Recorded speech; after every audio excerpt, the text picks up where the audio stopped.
The National Aeronautics and Space Administration wants to bridge the gap between data and the people who need it during hurricane season. NASA representatives say climate change boosts the chances of faster and stronger storms. Karen St. Germain is director of the Earth Science Division at NASA. Thanks for joining me, Karen. Let's just start by talking about how does NASA gather and distribute its data?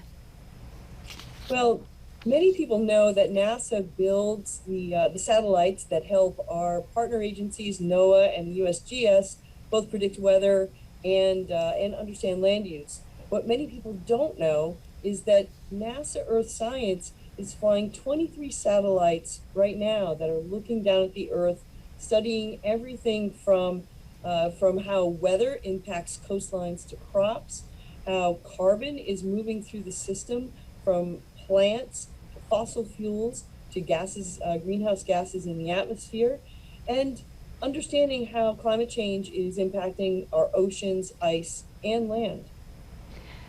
It sounds like it collects an enormous amount of data. How can NASA kind of sort through that to make sure, it's usable?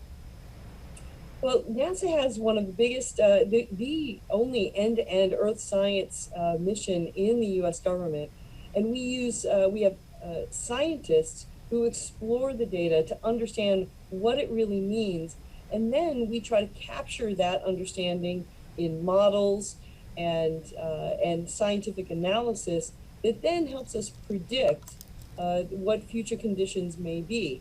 And we share that capability with our partner agencies like NOAA as well. Let's talk a little bit about hurricane season specifically. Obviously, that's a fast-moving situation where urgency matters. How can you ensure that the data you're collecting, helps make a decision of should we evacuate? How should people prepare? Those kinds of, real-world decisions. Right. Well, I want to be clear that hurricane prediction is NOAA's core mission. And of course, they use their weather satellites to do that. The suite of satellites that NASA has can help understand the full situation on the ground before, during, and after a hurricane. I'll give you some examples. We have satellites that look at the Earth and measure soil moisture, so we can tell if the ground is already saturated, which can help predict flooding conditions when a severe storm or a tropical storm hits that land. Likewise, after a storm, we can see where there is power outage. We can see where vegetation has been damaged and those kinds of after the storm impacts. So pre-storm, we can help understand the situation on the ground so emergency responders may stage better. During a storm, we study the structure and we support NOAA, and afterwards we can help assess what happened. How do you think about, future needs? How do you think about how we evolve the missions or the actual technology of our satellites and, data processing as well? NASA works very closely with the National Academy of Sciences to understand what observations we should be making in the future. And we have an end-to-end program from technology investment to building systems, flying them, extracting the science, and sharing the data fully openly with not just the public, but also other agencies in the US and around the world. Looking forward, before the end of this decade, we will deploy the Earth System Observatory, which will look at the Earth from the atmosphere to the surface. We can even see below the surface to assess, for example, the status of our underground aquifers, which store water.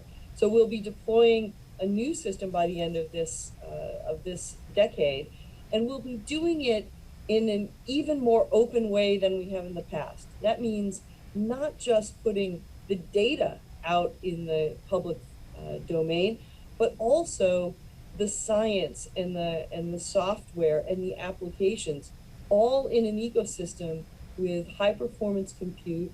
And this is all enabled by commercial cloud-based capabilities. And the idea is when we have a fully open science ecosystem, we can do two things.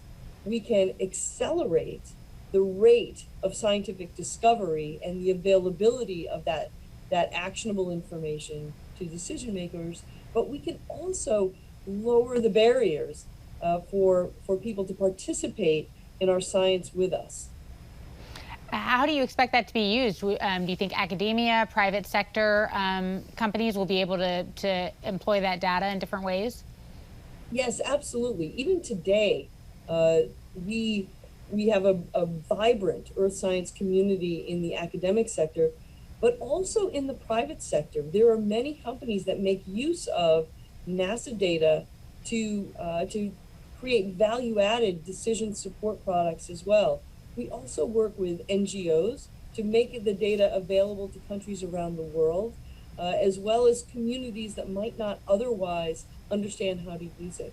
So we work with a broad array of partners. In fact, I would say our partnerships at every level, federal, state, local, private sector, NGOs, and international, are really the key to extracting the maximum value from the U.S. government investment in these systems. Thank you very much, Karen. Thank you.